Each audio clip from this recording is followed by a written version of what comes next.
প্রিয় বন্ধুরা, আজ আমি আপনাদের এমন একটি মন্ত্র শোনাবো যা শোনা মাত্রই আপনার গৃহে ধনবর্ষা শুরু হবে। মা লক্ষ্মীর আশীর্বাদ লাভ করার জন্য আমরা সবাই নানাভাবে চেষ্টা করতে থাকি। মা লক্ষ্মীর কৃপাদৃষ্টি লাভ করলে জীবনে আর কোনো কিছুর অভাব থাকে না।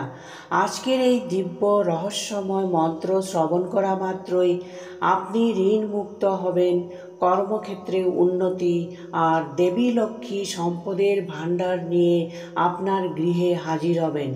এই মন্ত্রে ব্রহ্মা, বিষ্ণু, মহেশ, মা কালী, মা সরস্বতী, ভগবান কুবের, ভগবান ইন্দ্র আদি দেবতাদের দিব্য শক্তি বিদ্যমান আছে। এই মন্ত্র শ্রবণ বা পাঠ করলে মা লক্ষ্মী আকর্ষিত হয়ে অর্থ দিতে বাধ্য হন। আপনারা পূর্ণিমা তিথিতে সকালে ঘুম থেকে উঠে স্নান সেরে পরিষ্কার লাল রেশমি কাপড়ে 21টি দানা চাল বেঁধে মা লক্ষ্মীর এই মন্ত্রটি 21 বার 108 বার জপ করুন। খেয়াল রাখবেন এই 21টি দানা চাল যাতে ভাঙ্গা না থাকে। পুজো শেষ হওয়ার পর সেই কাপড়টি নিজের পার্সে বা টাকা রাখার জায়গায় রেখে দিন। এই প্রতিকার করলে কখনোই অর্থের অভাব হবে না। শ্রবণ করুন মা লক্ষ্মীর দিব্য সিদ্ধ মন্ত্র। ওম শ্রীম হ্রিম শ্রীম ক্লিম শ্রী সিদ্ধলক্ষ্ম্যৈ নমঃ। ওম শ্রীম হ্রিম শ্রীম ক্লিম শ্রী সিদ্ধলক্ষ্ম্যৈ নমঃ। ওম শ্রীম হ্রিম শ্রীম ক্লিম শ্রী সিদ্ধলক্ষ্ম্যৈ নমঃ।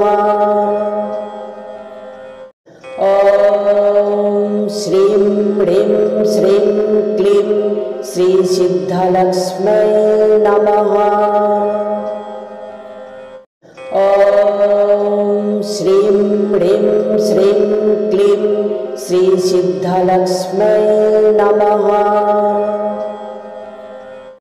ওম শ্রীম হ্রিম শ্রীম ক্লিম শ্রী সিদ্ধলক্ষ্ম্যৈ নমঃ। ওম শ্রীম হ্রিম শ্রীম ক্লিম শ্রী সিদ্ধলক্ষ্ম্যৈ নমঃ। ওম শ্রীম হ্রিম শ্রীম ক্লিম শ্রী সিদ্ধলক্ষ্ম্যৈ নমঃ।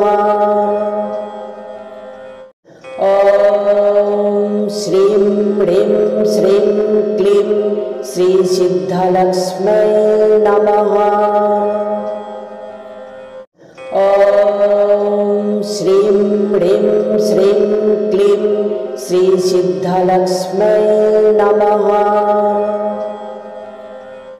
ওম শ্রীম হ্রিম শ্রীম ক্লিম শ্রী সিদ্ধলক্ষ্ম্যৈ নমঃ।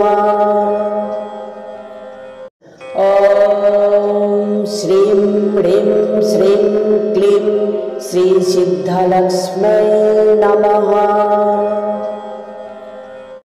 ওম শ্রীম হ্রিম শ্রীম ক্লিম শ্রী সিদ্ধলক্ষ্ম্যৈ নমঃ।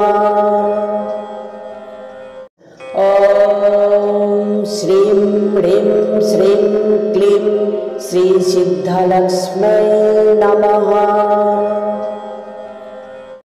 ওম শ্রীম হ্রিম শ্রীম ক্লিম শ্রী সিদ্ধলক্ষ্ম্যৈ নমঃ। ওম শ্রীম হ্রিম শ্রীম ক্লিম শ্রী সিদ্ধলক্ষ্ম্যৈ নমঃ। ওম শ্রীম হ্রিম শ্রীম ক্লিম শ্রী সিদ্ধলক্ষ্ম্যৈ নমঃ। ওম শ্রীম হ্রিম শ্রীম ক্লিম শ্রী সিদ্ধলক্ষ্ম্যৈ নমঃ।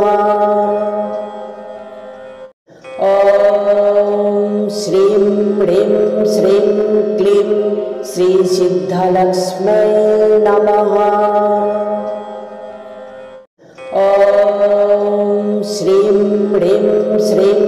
क्लीं श्रीसिद्धलक्ष्म्यै नमः।